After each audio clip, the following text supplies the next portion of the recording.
Capítulo 2. Hijitos míos, estas cosas os escribo para que no pequéis. Y si alguno hubiere pecado, abogado tenemos para con el Padre a Jesucristo el justo. Y Él es la propiciación por nuestros pecados, y no solamente por los nuestros, sino también por los de todo el mundo. Y en esto sabemos que nosotros le conocemos si guardamos sus mandamientos. El que dice, yo le conozco, y no guarda sus mandamientos, el tal es mentiroso y la verdad no está en él. Pero el que guarda su palabra, en este verdaderamente el amor de Dios se ha perfeccionado. Por esto sabemos que estamos en él. El que dice que permanece en él, debe andar como él anduvo. Hermanos, no os escribo mandamiento nuevo, sino el mandamiento antiguo que habéis tenido desde el principio.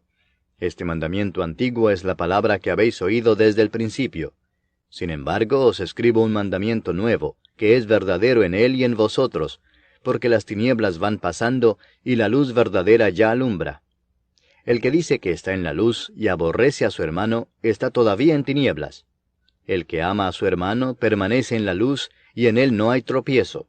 Pero el que aborrece a su hermano está en tinieblas y anda en tinieblas y no sabe a dónde va, porque las tinieblas le han cegado los ojos.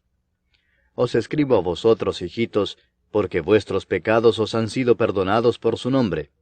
Os escribo a vosotros, padres, porque conocéis al que es desde el principio. Os escribo a vosotros, jóvenes, porque habéis vencido al maligno. Os escribo a vosotros, hijitos, porque habéis conocido al Padre. Os he escrito a vosotros, padres, porque habéis conocido al que es desde el principio. Os he escrito a vosotros, jóvenes, porque sois fuertes, y la palabra de Dios permanece en vosotros, y habéis vencido al maligno. No améis al mundo, ni las cosas que están en el mundo. Si alguno ama al mundo, el amor del Padre no está en él. Porque todo lo que hay en el mundo, los deseos de la carne, los deseos de los ojos y la vanagloria de la vida, no proviene del Padre, sino del mundo. Y el mundo pasa y sus deseos, pero el que hace la voluntad de Dios permanece para siempre. Hijitos, ya es el último tiempo, y según vosotros oísteis que el anticristo viene, así ahora han surgido muchos anticristos. Por esto conocemos que es el último tiempo. Salieron de nosotros, pero no eran de nosotros, porque si hubiesen sido de nosotros, habrían permanecido con nosotros, pero salieron para que se manifestase que no todos son de nosotros.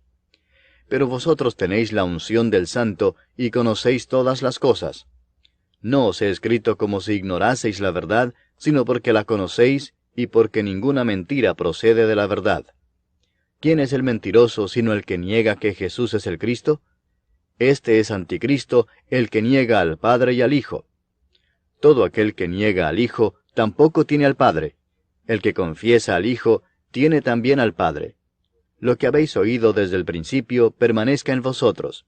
Si lo que habéis oído desde el principio permanece en vosotros, también vosotros permaneceréis en el Hijo y en el Padre.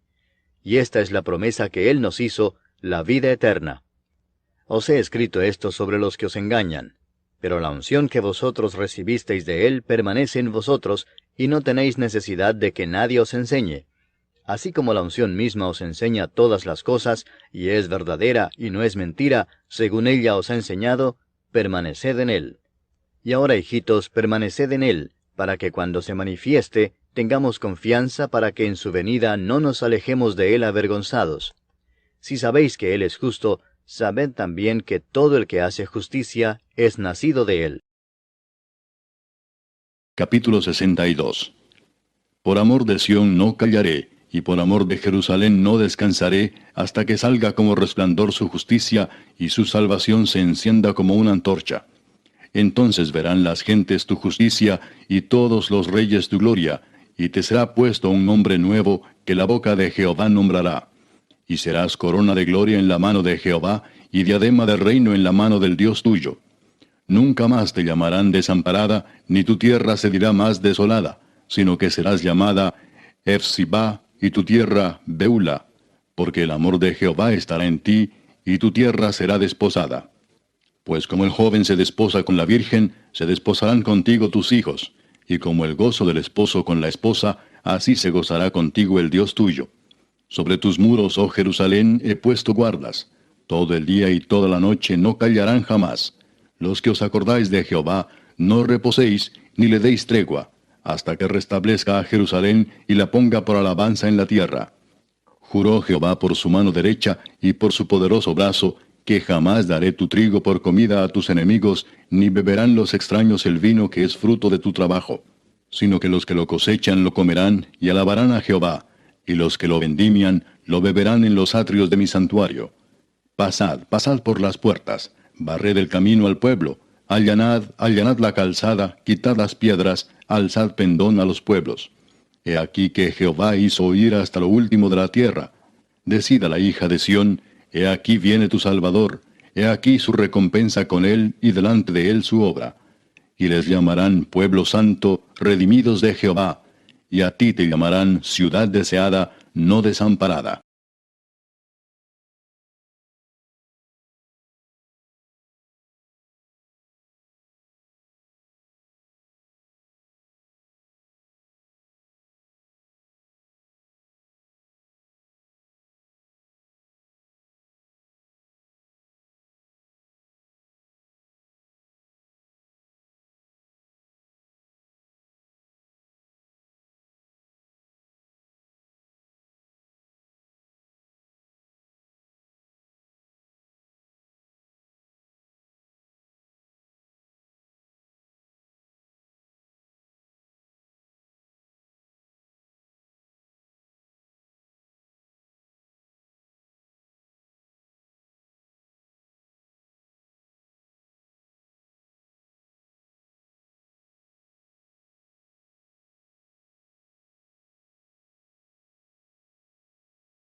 Capítulo 6.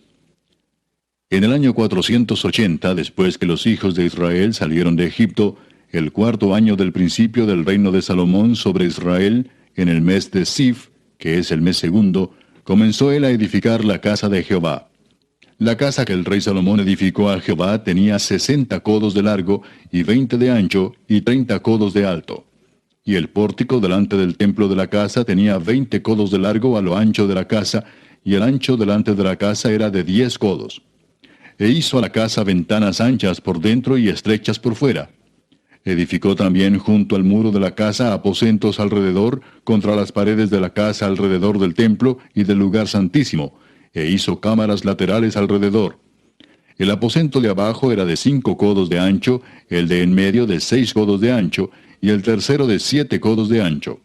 Porque por fuera había hecho disminuciones a la casa alrededor, para no empotrar las vigas en las paredes de la casa.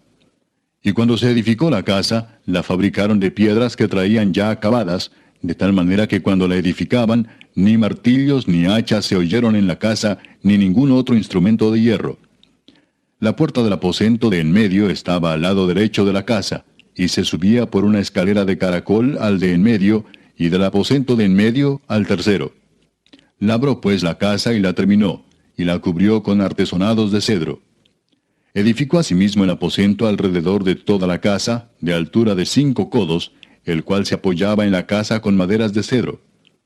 Y vino palabra de Jehová a Salomón diciendo, con relación a esta casa que tú edificas, si anduvieres en mis estatutos e hicieres mis decretos, y guardares todos mis mandamientos andando en ellos, yo cumpliré contigo mi palabra que hablé a David tu padre, y habitaré en ella en medio de los hijos de Israel, y no dejaré a mi pueblo Israel. Así pues Salomón labró la casa y la terminó. Y cubrió las paredes de la casa con tablas de cedro, revistiéndola de madera por dentro, desde el suelo de la casa hasta las vigas de la techumbre. Cubrió también el pavimento con madera de ciprés. Asimismo hizo al final de la casa un edificio de 20 codos, de tablas de cedro desde el suelo hasta lo más alto. Así hizo en la casa un aposento que es el lugar santísimo. La casa, esto es, el templo de adelante, tenía 40 codos. Y la casa estaba cubierta de cedro por dentro, y tenía entalladuras de calabazas silvestres y de botones de flores. Todo era cedro, ninguna piedra se veía. Y adornó el lugar santísimo por dentro en medio de la casa, para poner allí el arca del pacto de Jehová. El lugar santísimo estaba en la parte de adentro, el cual tenía 20 codos de largo, 20 de ancho y 20 de altura, y lo cubrió de oro purísimo. Asimismo cubrió de oro el altar de cedro. De manera que Salomón cubrió de oro puro la casa por dentro, y cerró la entrada del santuario con cadenas de oro, y lo cubrió de oro. Cubrió pues de oro toda la casa de arriba abajo, y asimismo cubrió de oro todo el altar que estaba frente al lugar santísimo. Hizo también en el lugar santísimo 2 querubines de madera de olivo, cada uno de 10 codos de altura. Un ala del querubín tenía 5 codos, y la otra ala del querubín otros 5 codos. Así que había 10 codos desde la punta de una ala hasta la punta de la otra. Asimismo el otro querubín tenía 10 codos, porque ambos querubines eran de un mismo tamaño y de una misma hechura. La altura del uno era de 10 codos, y asimismo la del otro. Puso estos querubines dentro de la casa en el lugar santísimo, los cuales extendían sus alas, de modo que el ala de uno tocaba una pared, y el ala del otro tocaba la otra pared, y las otras 2 alas se tocaban la una a la otra en medio de la casa. Y cubrió de oro los querubines, y esculpió todas las paredes de la casa alrededor de diversas figuras, de querubines, de palmeras y de botones de flores, por dentro y por fuera. Y cubrió de oro el piso de la casa, por dentro y por fuera. A la entrada del santuario hizo puertas de madera de olivo, y el umbral y los postes eran de 5 esquinas. Las 2 puertas eran de madera de olivo, y talló en ellas figuras de querubines, de palmeras y de botones de flores, y las cubrió de oro. Cubrió también de oro los querubines y las palmeras. Igualmente hizo a la puerta del templo postes cuadrados de madera de olivo. Pero las 2 puertas eran de madera de ciprés, y las 2 hojas de una puerta giraban, y las otras 2 hojas de la otra puerta también giraban. Y talló en ellas querubines y palmeras y botones de flores, y las cubrió de oro ajustado a las talladuras. Y edificó el atrio interior de 3 hileras de piedras labradas, y de una hilera de vigas de cedro. En el 4º año, en el mes de Sif, se echaron los cimientos de la casa de Jehová. Y en el 11º año, en el mes de Bul, que es el mes 8º, fue acabada la casa con todas sus dependencias y con todo lo necesario. La edificó pues en 7 años.